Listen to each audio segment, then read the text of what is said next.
you so much for joining this live streamed community event on the Teaching English Facebook page, brought to you by the British Council. My name is Marcus James, and next to me we have two speakers, Stephen Boyo in the middle of your screen and Sonja Uhlmann on the right of your screen. Today's live event is how can I keep my learners and classroom safe? So focus on Teaching English this month, August, we'll be looking at safeguarding. So two of the best people to talk to us about safeguarding. Starting with Stephen, could you tell us a little bit about yourself and your role within the British Council so that people know where we're coming from? Yes, so my name is Stephen Boyo, and I am the Global Safeguarding Manager for Cultural Engagement, which covers education, arts, and English programs. I joined 2 years ago, so I'm relatively new to the British Council. Yeah, that's me. Excellent. Yeah. Okay, thank you very much. And Sonja Uhlmann, could you tell us a little bit about yourself so that the audience know what we're talking about today? So I'm myself passionate about safeguarding. I've been working in the educational sector for now 25 years, which does not mean that I'm that old. I just have been working for quite a long time, and I'm based in Madrid, Spain. Oh, lovely. Okay, so before we kind of get into the meat of today's discussion, we've been using the phrase or the word safeguarding. And I know, speaking personally, it's a phrase I maybe 2, 3, 4 years ago, I didn't sort of hear or see it as much as I do now. And I think it's one of those terms that might not be fully understood. Stephen, could you tell us a little bit about what safeguarding is exactly? Okay, so in a nutshell, safeguarding is everything that an organization, an individual must do to keep children and adults safe from abuse and harm. So that's it, basically. So everything that an organization must do, must put in place to keep children and adults safe from abuse and harm. And I think the key word there is abuse. So that's where the difference is from health and safety, for example, is that we deal with abuse, basically, and the prevention of abuse. Yeah. Okay. So Sonja, if we could turn to you then. So we've just had a quick overview or a definition of what safeguarding is. So in the classroom, what does that look like for the teachers? It looks like to follow up why a certain child behaves in a very challenging way and try to understand that sometimes the level of violence at home is just what it is reflecting in the classroom. So to understand that it's not the responsibility of the child, but from the environment. It also means that if somebody has suddenly lost a lot of weight, there may be concerns about something going on at home or some self-harm.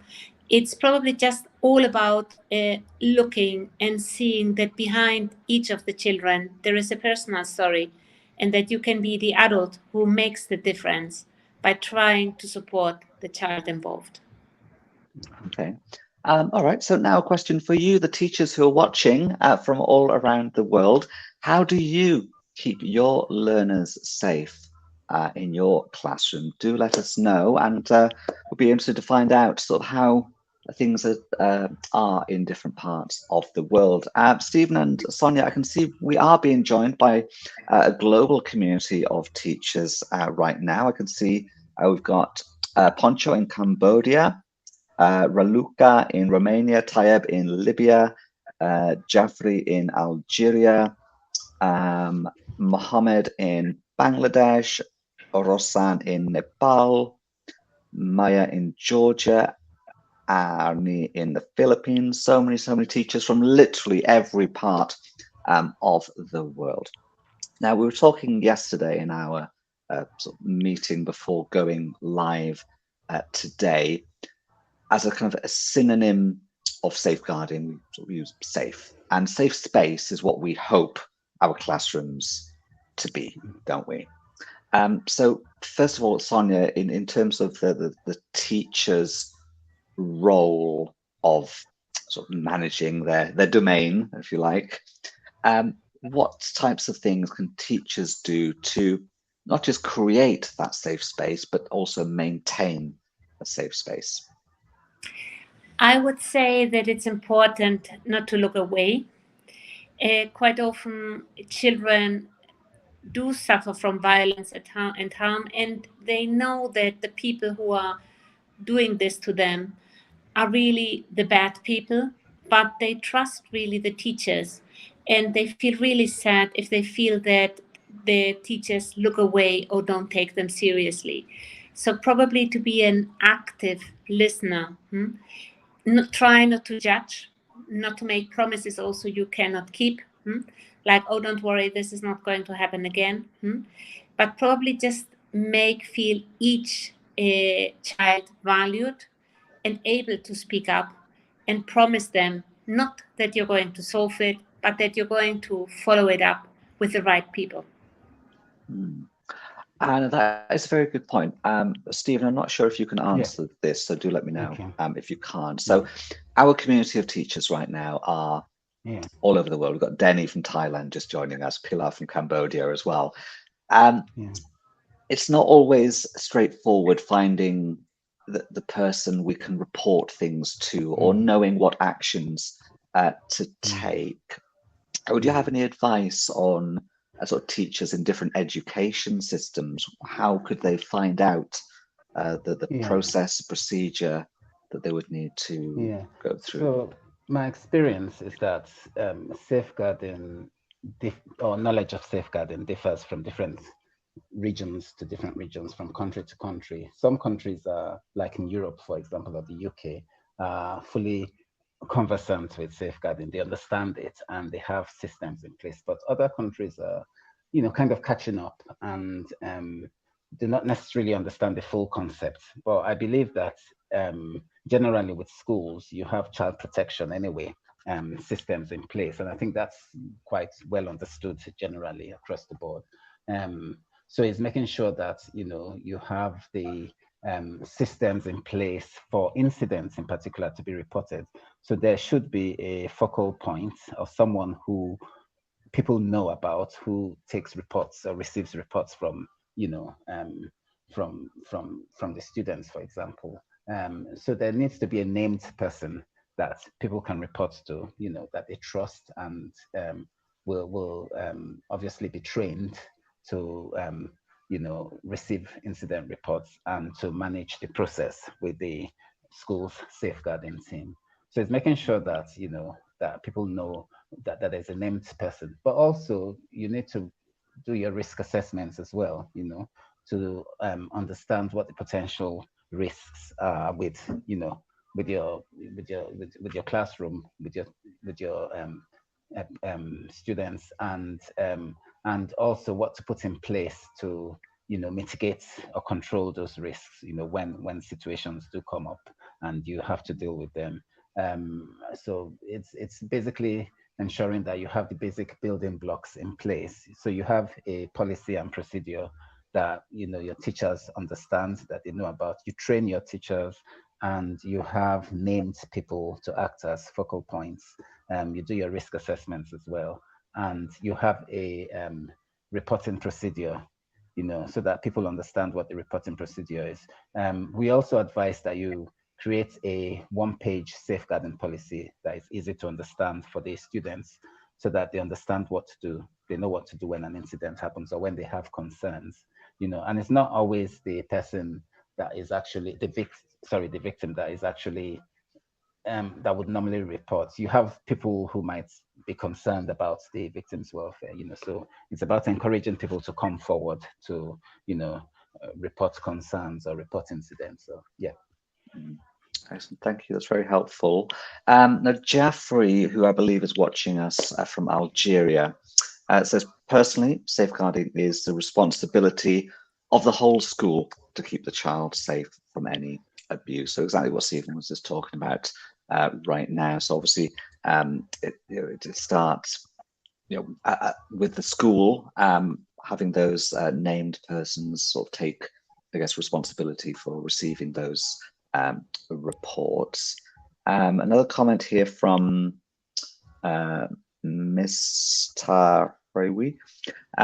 Most importantly, we need to provide a secure environment in the classroom. Okay, that's great. So, Sonja, in terms of building on what we're talking about right now, I know a lot of teachers would, if there wasn't a safeguarding sort of a person appointed, they would assume that if it was one of their students, they would be the one sort of to report to. Is that always the case, or is it better to be a teacher who's not the teacher of that student? Yeah. What are your thoughts? Yeah, I would. I would also love to hear our audience, because one of the things I really like from this type of meetings is to listen to the experience of people across the board, and it's so enriching to see that already two people, have shared in very different places of the world how safeguarding is important. But I would also love to listen to their experience and also talk tips. I'm sure that we can learn a lot from each other. So whatever you want to share, I think it's really the things I most appreciate here. Yeah, as you rightly say, I think that we have very different systems in place and very different resources. And I think somebody said it's a whole school approach. So I think that the first thing everybody has to do is to see what type of resources they have and how they can be working with them to the best of their knowledge. So obviously and ideally, we have a focal point who is trained in safeguarding. Probably just want to share that if somebody is more interested in the safeguarding field, we are just about to launch a global safeguarding training. So we hope it's useful and it provides some really concrete strategies and tools. But as said, somebody who has a little bit more training can be more helpful in terms of knowing better what to do. If you don't have this resource, probably just try, and I think the people in the room are really great in it, just try to keep yourself updated with what you have to do and what you have to avoid.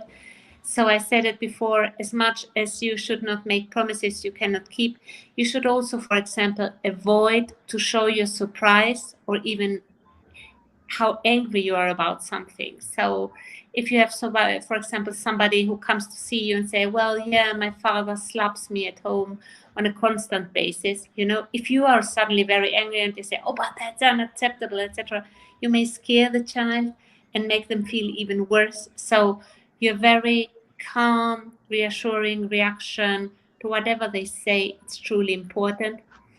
The other thing I think it's probably very interesting, we are in a very cultural diverse background at the moment, which I think it's the enriching part of these meetings, as I said before.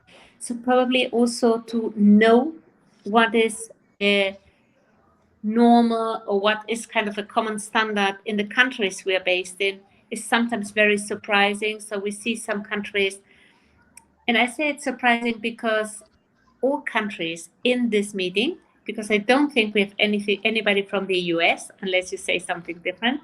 All countries in this meeting have committed and signed up to the Convention of the Rights of the Children. So all countries in this meeting has committed to stop violence and abuse towards children. But still in some countries, it's common practice and it's seen as normal.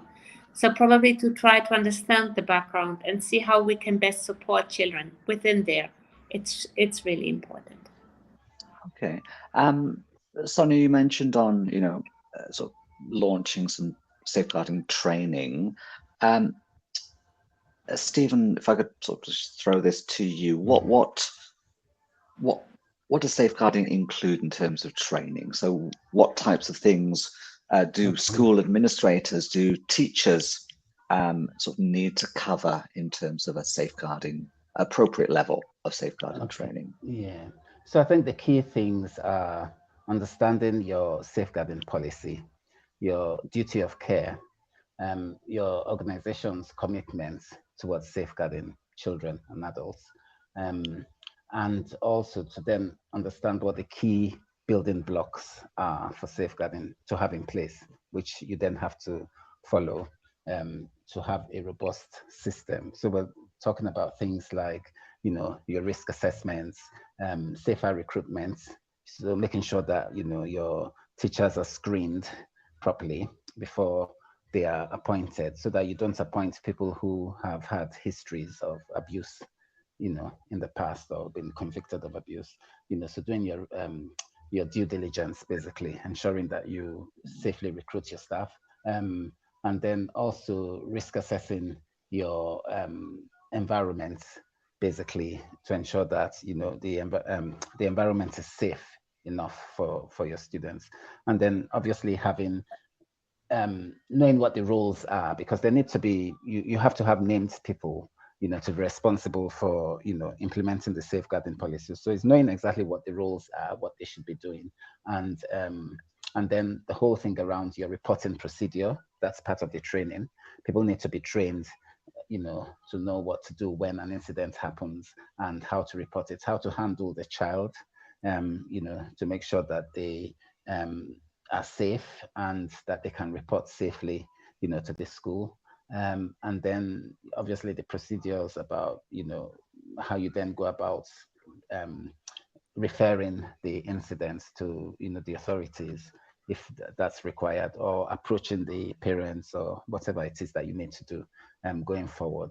And then the whole thing around, if there's an incident, how do you then manage the incident, yeah. So that's it, basically. Okay. Robert's comment here, we really need to build strong social bonds in the classroom. Students learn better when they're not in fear.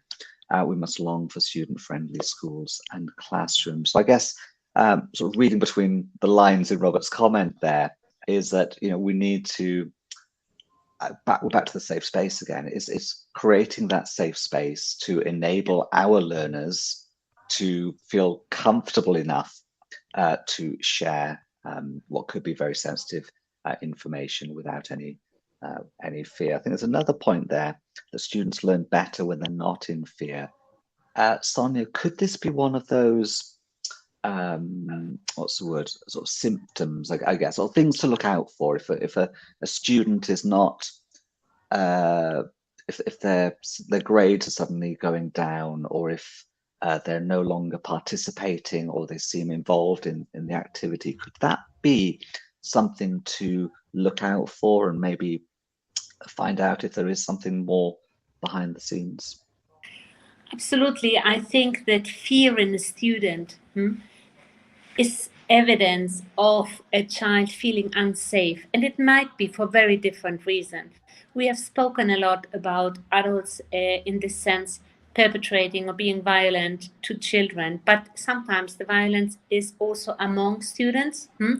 So, for example, a child being fearful to go out to the playground because they feel that it's not a safe space for them. A child who does not want to be in a group with other students doing a teamwork activity because they are frightened. A child, you approach them and they kind of put themselves, kind of cover themselves, is probably again a child who has been suffering from some level of violence or aggression. So as we said before, the role of the teacher, I think it's absolutely key in both parts. Identifying risk factors. As I said, children who are fearful, when you mark a writing and somebody bursts out in tears and tell you, I don't want to go home with this marking because my father is going to be upset, my mother is going to be upset. Identifying the risk factors, but also offer protective factors. So, for example, how can you be a protective factor in the school? If you have identified a child that is being isolated by other children and you are kind of observing the playground because you have some break duties, take your break duties seriously and ensure that the playground is a safe space. If you identify that the child is suffering from some violence at home and you cannot really do too much about it because you've reported it already, but maybe you can be careful with the scoring or avoid to put the child on a spotlight so that there is no more violence at home. Sometimes even providing some positive feedback, especially children with challenging behavior, are quite often the bad ones. So I remember speaking to a young child, and because they called me in, and I said, "Oh, look, do you know why I am here?" And the child says, "Because I'm bad." The child was 5. So I said, "Okay, what does it mean to be bad? Because it sounds very massive if you're 5 and you're bad." And the child says, I don't know. Everybody says I am bad, so I am bad. So, even for the future, what it means. So then I asked the child, okay, and what do you do when you are bad? And he says, oh, I bite very severely the teacher. And I said, okay, that sounds like something we can approach. How can we prevent you to bite again the teacher?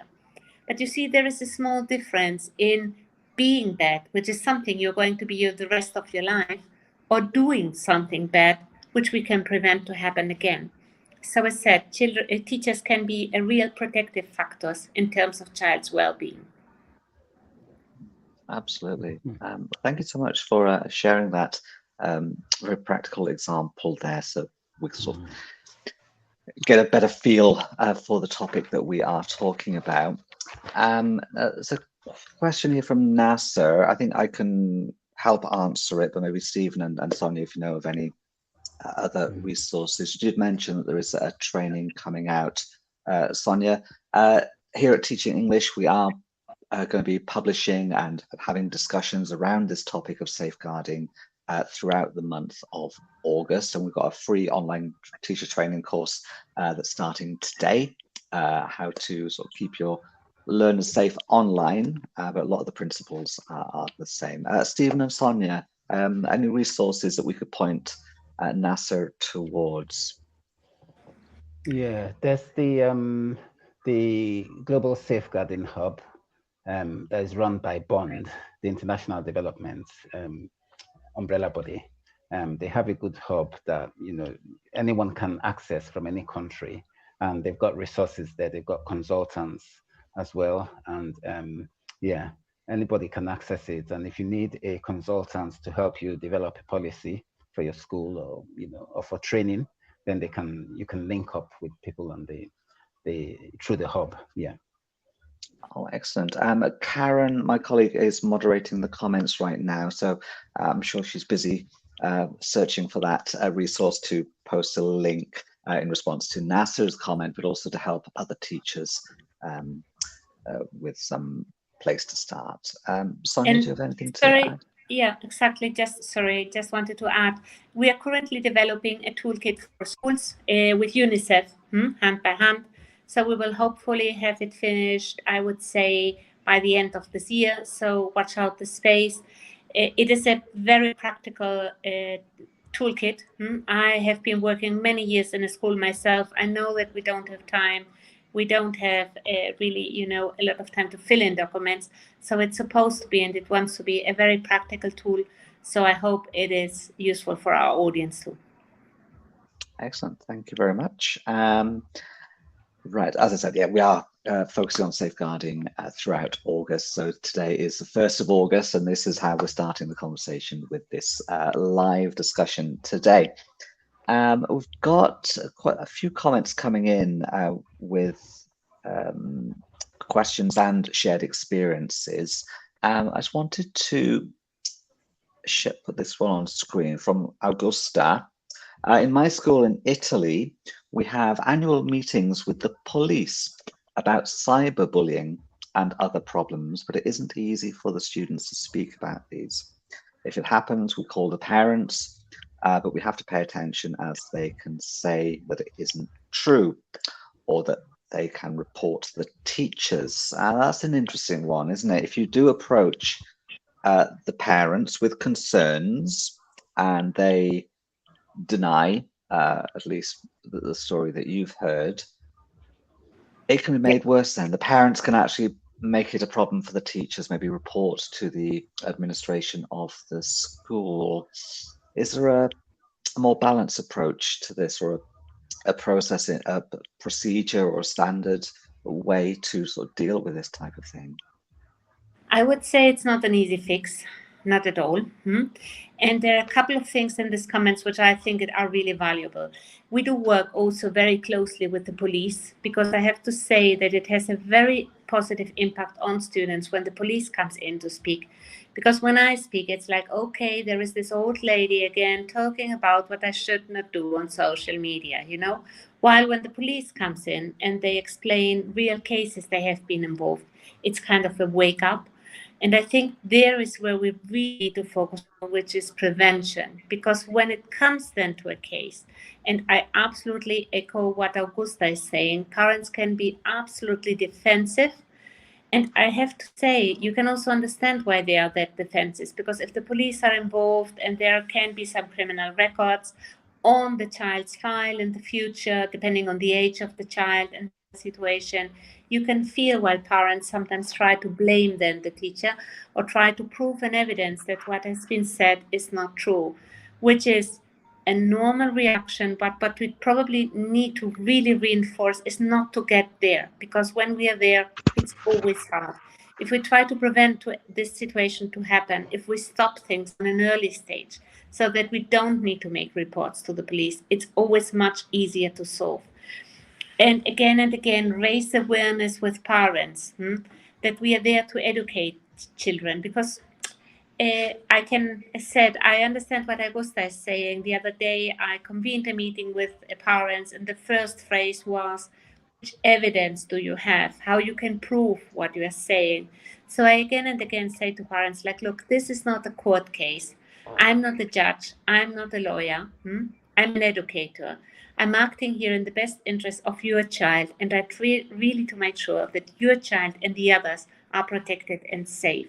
So try to get them on board prior to have a case is key, because during and after a case, it's always harder. That's right. A question from Joyce here, and I had to look at the question a few times because I thought it's one of those things you maybe hadn't really considered. So Joyce asks, is the environment a child is taught in part of the safe space? Stephen, do you want to go for it? Shall I? I'll talk a bit, then you can talk. Yeah, it is part of the safe space. So you take everything into consideration: the environment, the students, the physical space that you're in. So that's where safeguarding kind of crosses over with health and safety as well. Because there are certain health and safety incidents that might have a safeguarding elements behind it. So if children are neglected, for example, or not supervised properly, then they could end up being victims of a health and safety issue. So it's making sure that everything within the environment is covered, both in terms of safeguarding risk and health and safety risk. But so it's very important to take the environment into consideration. The space into consideration.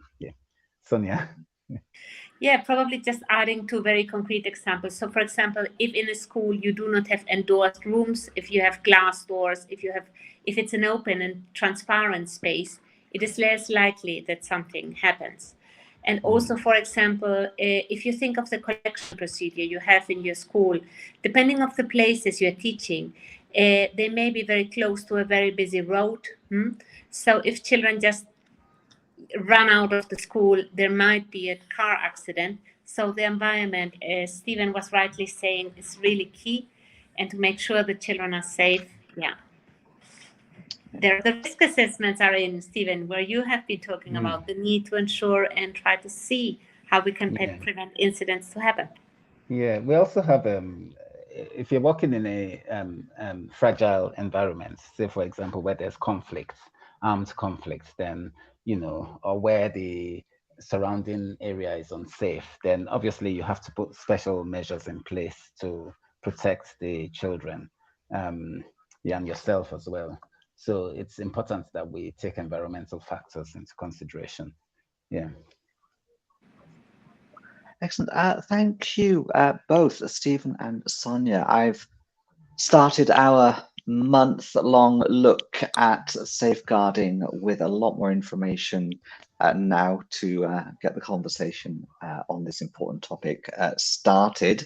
I can see a couple of comments actually from teachers who have just joined our free training course for teachers called Safeguarding Learners Online. Yes, it does focus primarily on the remote learning environment, but a lot of the principles sort of do carry over a lot of the responsibilities and considerations. So do check out our Facebook page for sign up link, or Karen, bless her, she's working hard in the comments. She'll be sharing a link to sign up for that course. Stephen and Sonja, thank you so much for joining us. It's been a bit of an eye-opener for a lot of us, I think, today. Yeah. Thank you very much for having us. Thank you for coming. You. Thank you. Okay. Thank you. Bye-bye, everybody. Bye. Bye-bye. Yeah.